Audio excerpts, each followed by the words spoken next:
Hah? Mau wakil wali kota, mau apa? Sampean kalau ada keluhan ke polisi aja. Hei, Tuntutan. hei, kamu warga Ya. Surabaya apa warga luar negeri ngomong gitu itu? Saya nggak kenal sampean. Era gini masih saja ada pengusaha yang menahan ijazah pekerja. Kasus penahanan ijazah pekerja UD Sentosa Sil di kota Surabaya, Jawa Timur, kini ramai diperbincangkan publik karena turut menyeret nama Wakil Wali Kota Surabaya Armuji. Bagaimana kasusnya? Lalu bagaimana juga langkah hukum yang sudah ditempuh para pekerja? Nila Handiarti, pekerja asal Pare, Kediri, membuat laporan penahanan ijazah di Polres Pelabuhan Tanjung Perak pada Senin 14 April 2025 petang. Terlapor ialah UD Sentosa Sil yang dikelola pasangan Hendy Sunario dan Han Juwadiana. Kepala Dinas Perindustrian dan Tenaga Kerja Kota Surabaya, Ahmad Zaini, mendampingi pekerja saat membuat laporan. Mbak. Laporan polisi nggih, sudah Ya. selesai. Lo nggak maksudnya jenengan laporan itu terkait ijazahnya ditahan. Ijazah saya hanya meminta ijazah saja dikembalikan itu aja ya. Yang dilaporkan siapa, Mbak? Sudah sesuai yang ada di videonya Bapak Armuji nggih.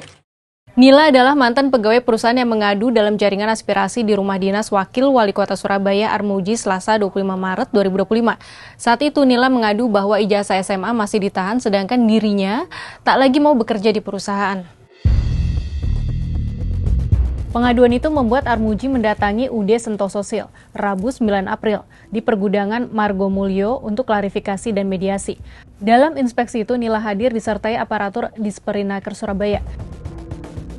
Namun mereka tak diterima dan mendapat respons negatif sehingga Armuji memviralkannya lewat akun media sosial @cakj1.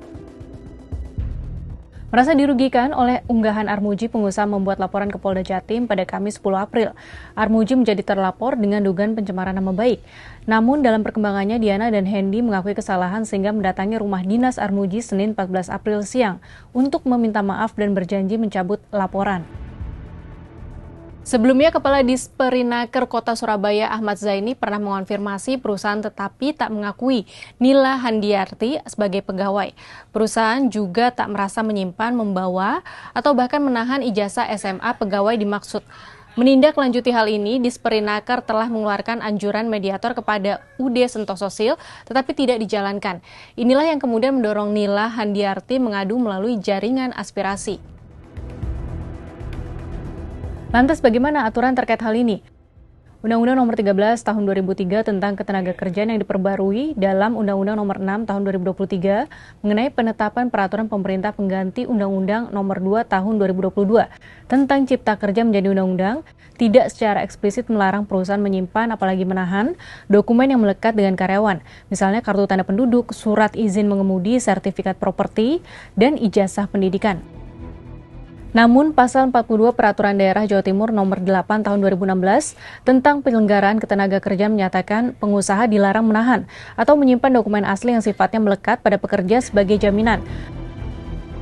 Pasal 79 kemudian mengatur pelanggaran Pasal 42 dipidana dengan penjara paling lama 6 bulan dan denda paling banyak 50 juta rupiah. Kita nanti kelanjutan hukum dari kasus penahanan ijazah pekerja UD Sentosa Sil. Bagaimana menurut sahabat Kompas? Apakah penahanan ijazah tergolong melanggar hukum dan melanggar hak asasi pekerja? Pun jawabannya tadi kayak begitu. Nah, ini tolong benar-benar kita viralkan bahwa orang yang bernama siapa? Diana Diana sama Handi.